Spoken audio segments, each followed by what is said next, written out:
Welcome to the ISF podcast from the Information Security Forum, featuring timely conversations, practical insights, and resources for global cybersecurity professionals. I'm your host, Tavia Gilbert. In today's conversation, ISF CEO Steve Durbin speaks with Matt Blumberg, a technology entrepreneur and business builder based in New York, co-founder and CEO of Bolster, and the author of Startup CEO and the new release, Startup CXO, a field guide to scaling up your company's critical functions and teams. Steve and Matt discuss the ups and downs of starting a business in 2020, inclusion in the boardroom and beyond, and what a healthy, functional executive team looks like. So Matt, welcome. Thanks for joining us on this podcast. You're a technology entrepreneur, business builder. You're based in New York, and in 2020 started a new company. For a lot of people listening to this, they must think, well, why? I mean, right in the middle of a pandemic, you decide to start a new company. Tell me a bit about that. Sure. Well, Steve, first of all, thanks for having me on here. When we started the business on day one in sort of our opening meeting, which of course was on Zoom, I said to my co-founders, all of whom are people that I've worked with for many years at a prior company, I said, I think this is going to be a great time to start a business. And I think this is going to be a great time to start this particular business. And the reason I think it's a great time to start a business in general, or certainly last year, that the first year of a technology business is heads down product build. It's about discovery with your customers and prospective customers, iterating on the idea. And it was actually a pretty good year to do that. It was not necessarily a good year to have high expectations of revenue and revenue growth, and not necessarily a good year to be trying to win over lots of new customers, although fortunately for us, we did. But it was a very good year to be heads down building product. And in terms of our own business, why I think it was a great time to start our own business, I should probably tell you a little bit more about what Bolster does. Right. But I think the business environment around the pandemic fueled the early growth of the business in ways that we were not counting on. So we had a very good first year in the middle of craziness everywhere. That's great to hear, isn't it? And it is, so Bolster is, my understanding, it's an on-demand executive talent marketplace. That means you can get access to really experienced, trusted executives for a variety of different roles, I think from the board through to projects. And now I'm done. That's great. You're welcome to keep going. You got it down. No, we are an online marketplace for executive talent. The marketplace functions the same way as Airbnb, right? If you're an Airbnb customer, you come in, you set your filters and search criteria. You want this date to this date, and you're going to this location, and you want this kind of house, and you want a pool or you don't want a pool. And Airbnb surfaces all of the most relevant offerings. And Bolster is a little bit the same. We have over 4,500 executives in our network who have joined. So they're Bolster members. Right. They have profiled themselves. So we have a lot of deep information that we can search against in those profiles. And they are all available for the different kinds of work that we place in our marketplace. So those could be board seats. They could be advisor or mentor roles. They could be interim or fractional or project-based executive roles. We generally don't do a lot of full-time search, although we do from time to time and are experimenting with that a little bit more as well. And as you know, the executives in our network are across every functional area in a company, from CEO and CFO and head of HR to some smaller roles like strategy or chief information security or privacy, everything you might find on an executive team. So our clients tend to be private companies, and the client is usually the CEO who's looking to build out his or her leadership team or add to their board of directors. Right. And, the thing that immediately jumps out at me is that I can completely understand why you had a great first year. Because one of the things that I found quite interesting was during the pandemic, we still had skill shortage because everybody was changing the way that they worked. They didn't have the right level of skills. And it didn't matter whether we were talking about security or whether we were talking about operations, finance, because everything was just turned upside down. And so, I talk a lot about skill shortfalls in the security space and how to perhaps overcome that. But being able to go somewhere like your organization online to really sort of dig around and find some of that support clearly was a timely thing to move into at that point. Yeah, it's interesting that, we conceived of Bolster before the pandemic. Right. And, we believed that there were some secular trends in business that we were going to be taking advantage of or riding. Certainly one of them is more and more people using mentors and coaches. Right. One of them is startups and scale-ups needing lighter weight forms of search for leadership talent. Right. It's very expensive to go to executive search, spend $100,000 or $150,000 every time you need somebody. And those processes take a long time too. There was a clear trend around, sort of gig economy work moving up market, if you will, Right. to the executive suite. The thing that the pandemic really did, besides, as you note, there were sort of talent shortages and a little tricky to fill things, is it became very obvious that anyone could work from anywhere. Right. And particularly if you're talking about short-term or advisory or part-time roles, you could do that from anywhere. So the first iteration of our plan, which we did pre-pandemic, we were talking about which geographies we wanted to focus on: Bay Area, New York, Denver, Austin. And, we wanted to make sure we had enough concentration of executives and clients in those. That's gone now.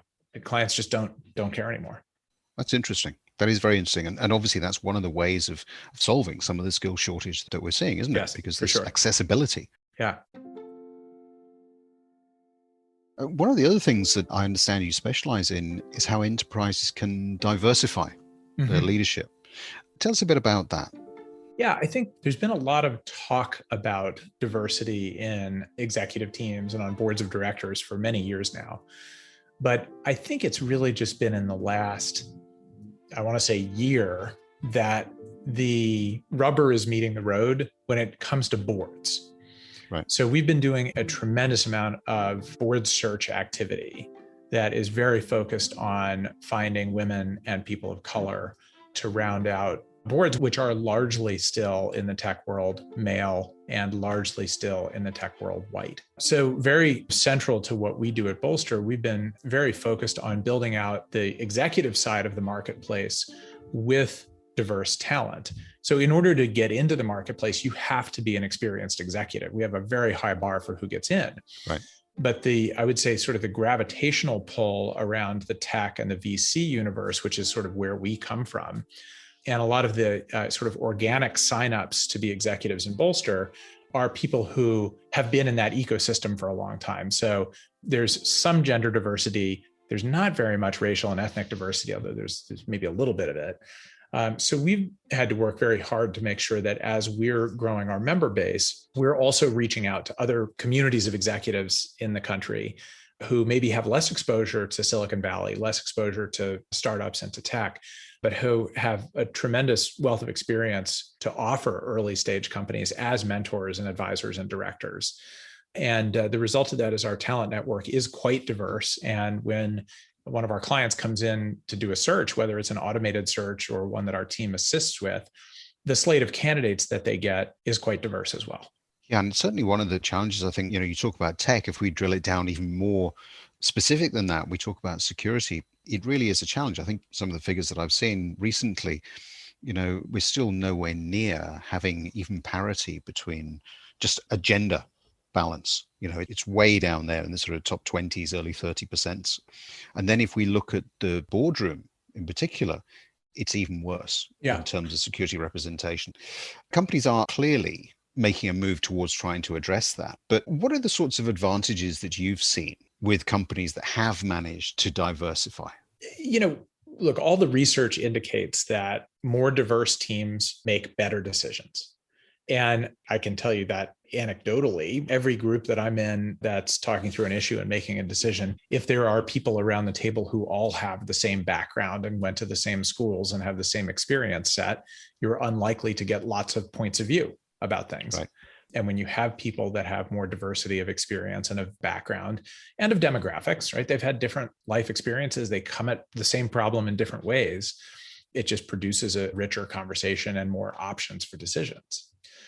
I'll give you a more specific example too that's interesting. We started a nonprofit called Path Forward out of my prior company that was based on a program we were running internally there.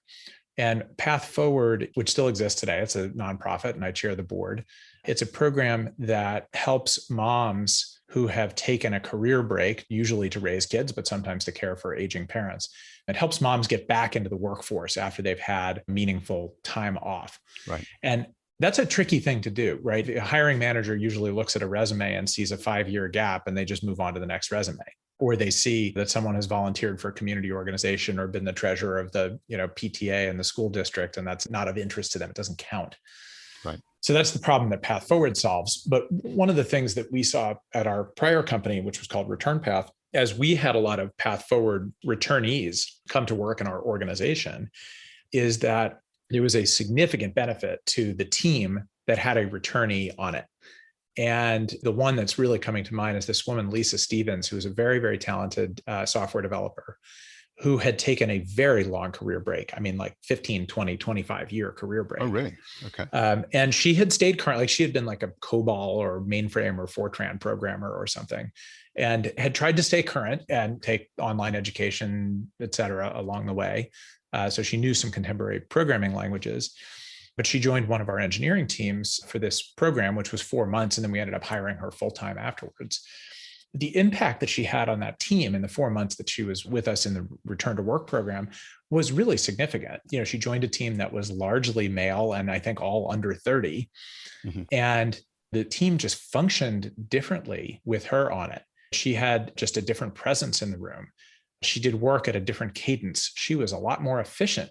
Because, by the way, when you're, in your 40s or 50s and you have kids at home and a household to run, you get much more efficient about how you work. Right. And, sort of the postmortem on that experience for that engineering team, and we saw this all across the company, it was great for the mom who was able to come back to work and get back into the workforce, but it was in some ways even better for the team. Right. So everybody wins. And I think that certainly, that kind of example is a great one, because going forward, of course, one of the things that the pandemic has taught us is that you can be anywhere to work, as we've said.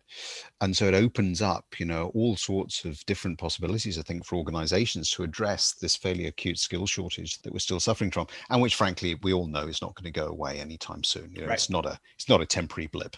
Right. So a smarter way to deal with it is along the lines you've been talking about. In addition to starting a new company last year, you also wrote a book, which is coming out this year, called Startup CXO, which is a follow-on for another book you'd written, Startup CEO. And I wanted to talk to you about Startup CXO in a little bit more detail too, because that looks at how a functional leader can scale.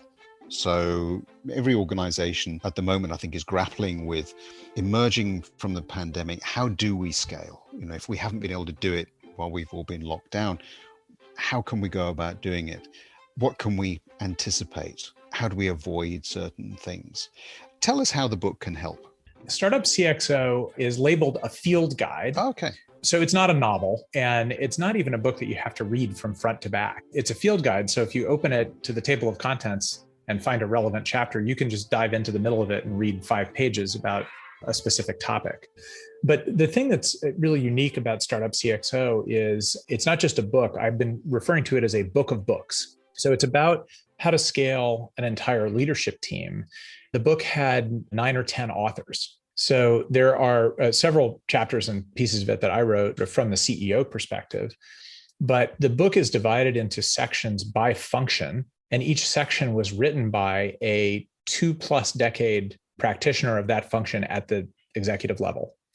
So the first section is 20 chapters about how to be a startup CFO and how to scale the finance and accounting function and administrative function. The next section is how to be a head of HR and how to scale the human resources function, and so on and so on. So we have different practitioners of each. All of us worked together at our prior company, but every section was written by someone who'd had a wide range of experience, not just the experience working together at our prior company, but experience at larger companies and smaller companies. And front to back, it is the anatomy or genomic sequence of an executive team, because it really gets into each role. What are the core functional competencies in making that role work? What are the things you do when you run that department? How it connects to other departments, and how it scales from startup to scale up to growth stage company. And I did just what you said you can do, which is dip into different parts of it. And one of the things I was looking for is, again, I'd put my security hat on, and I was really trying to get a better understanding of how those different functions interoperate, how they can work better together. Because one of the challenges that I often talk about with our members at the ISF and other organizations too is how to give not just security a voice in the boardroom, but how to actually embed it so that people actually understand that it's not something that you do once and forget. It is intrinsic in everything that you do. And so getting that overall perspective of the different functions, I found very, very useful.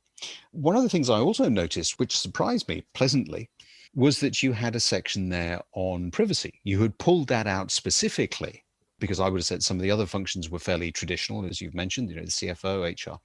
But you pulled one out on privacy. I think you had a data privacy officer write that section. Why did you do that? Why did you think that was so important? Actually, the better question is why we didn't call it privacy and security. Because Dennis Damon, who wrote that section, who worked with us for several years at my prior company, was actually our chief privacy and security officer. Right. And I think if you read that, the section headline is privacy, but I think if you read it, there's a lot of security woven into it. Yeah, there is. Yeah. The reason we called that out in particular is that it's becoming an increasingly important executive function. Show me the company right now that doesn't have data coursing through its veins, that doesn't have to worry about breaches and hacks and now ransomware on top of it. It's not just tech companies, it's any company. So I consider that to be a really, really important and relatively standalone function. And certainly one of the things that, back to the skill shortage thing, one of the things that I still find is perhaps a lack of understanding, perhaps a lack of awareness of what you've just described there. The fact that privacy, security, they don't operate in isolation. They are intrinsic to the way that an organization functions because of data. And so flipping back into Bolster, do a lot of your leadership individuals in there have that kind of experience that perhaps someone listening to this thinks, I'd really like to get a hold of somebody that perhaps in a mentoring or coaching type environment. Is that a sort of a common theme or not? Yeah, absolutely. We have just short of 100 CISOs. Okay. And chief privacy officers that are in our network. So we have 4,500 executives overall. It's obviously not the largest function, but we do have, I just looked this morning, about 100 CISOs and or chief privacy officers. And they're all people that have done that role in a leadership capacity for multiple years. And I know several of them personally, because as you noted, our prior business was in the data and analytics space. There's some amazingly talented people in that swim lane for us who do advisory and board and fractional work. We've actually placed a couple people like that in board roles so far for security companies principally, but any company that is really thinking about privacy and security, and in particular, I would say how to make those functions strategic. I think it's very easy for organizations to make them tactical. Right. We have to pass such and such an audit. We have to make sure nothing bad happens to us. But the reality with the privacy and security functions is they don't have to be a tax on the organization and only about risk mitigation. They can also be about competitive advantage. A lot of talent out there to help on those things. Yeah. And is there any insight, Matt, you can offer into how CISOs perhaps can better communicate and collaborate with their leadership colleagues that you've seen popping up, either through Startup CXO or through Bolster or indeed in some of the other businesses that you've run? What we always called it at Return Path was privacy by design and security by design. Right. And we tried to make sure that we were, again, not treating those functions as an afterthought or a tax on the organization, but rather strategic functions that, if woven into the fabric of the business, made the business stronger. And, I think a chief information security officer's best approach to that with an executive team is to not think about things that he or she has to do to the organization, but things that he or she can do with and for the organization. So the whole premise behind Startup CXO as a book, if you're a CEO, it gives you a view of all the different functions and how to think about which levers to pull and when. Right. But if you're a CXO, it gives you a view of not just your function, but all the adjacent functions. Right. So, if you're in charge of security and privacy, having a deep understanding of the marketing function and what a chief marketing officer does every day gives you the opportunity to have a different level of dialogue with that colleague. So you understand what's important to them. You can think about that from your function's perspective, right? What are the things you do and care about, and how can those work together? And of course, that is exactly where we need to be getting to, isn't it? Because I'm by no means suggesting that we all need to go out and do everybody else's jobs, but that better understanding of what it is that is being done, and indeed how everybody then comes together, because it's all about the team working collaboratively, efficiently. Many teams, I think, will continue to work remotely as well. Any insights into how you can form better team working that have come about through, as I say, Bolster, or that you highlight in the book? I think at the executive level, there tend to be two kinds of leadership teams. Leadership teams where each of the heads of a department shows up as like the head of the delegation. They're the head of the marketing delegation, the head of the sales delegation. Right. And they view their job as, I'm going to go represent my team's interests. I'm going to go make sure that everyone knows all the good work that we're doing. And then I'll collect that information from everyone else and go back to my team and report back on things. Right. That, in my mind, is not a leadership team. That is some sort of council or executive association. I think the other kind of leadership team, which is more my style as a leader, and one of the things that we're trying to foster for teams through Startup CXO, is a leadership team that comes together as a team. The principle of that team being their first team, as opposed to their department being their first team, is not a concept that I invented. It's a concept that's been widely written about by lots of business gurus over the years. But I believe that a healthy, high-functioning leadership team is truly a key to success for a business. If you as a CEO can orchestrate that group of leaders pointing themselves in the same direction toward common goals, and first and foremost, treating each other as their most important stakeholders and colleagues, there's no limit to what that team and that company can do. I would agree. And certainly in my experience, the organizations that have managed to pull that together really do make a difference. They are very different. They are tangibly different, as you say. If I think about some of my best experiences, it's very often involved working with sports psychologists and in that environment, because team sports obviously are all about the team winning. And yes, you will have star players that will do their thing from time to time, but everybody is pulling in the same direction for the team. And so bringing some of that, I think, into the way that business works and viewing it from that standpoint has been a really useful way, I think, of breaking down some of these rather antiquated, I'm in there to bat for my department and I'm going to win. Sports is a great metaphor. I coach my son's baseball team. Can you imagine if the shortstop on the baseball team shows up and all he's talking about is what a great shortstop he is. And he's the best shortstop of all the shortstops. And, let me show you this technique in fielding grounders. And this is where I position myself. And this is how I think when there's a lefty up versus a righty up. Like, that's not helpful.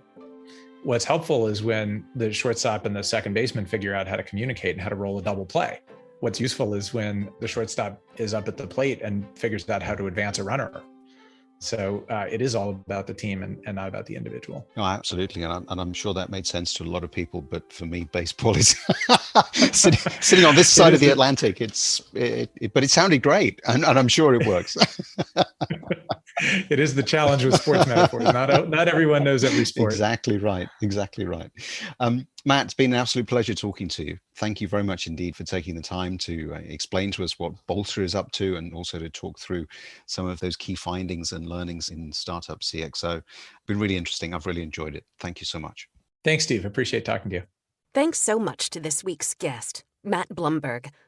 Next week, Steve and I will discuss some of the takeaways from the authors in this series, including Tom Eisenman, Michelle Wucker, Michelle Seiler-Tucker, and Matt Blumberg. Here's Steve previewing that conversation. And one of the things that is very different now, of course, is that you put technology, access to data, and therefore the need for security into the hands of pretty much every single employee that you have, irrespective of where they happen to be. And so you have to be very good at getting those messages across. Awareness has never been more important. You cannot simply impose policies and constraints as an effective means of ensuring security across your business anymore. The pandemic put an end to that, if it hadn't ended already. Mm-hmm. And so we do then have to think about things afresh. And so some of the ways in which these authors are coming at things, yes, it is. It's very creative. It's because it has to be creative. Right. Because the industry is not moving slowly anymore.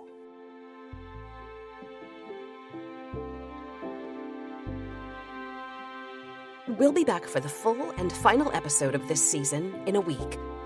In the meantime, we would really appreciate it if you would consider writing a short review of our podcast.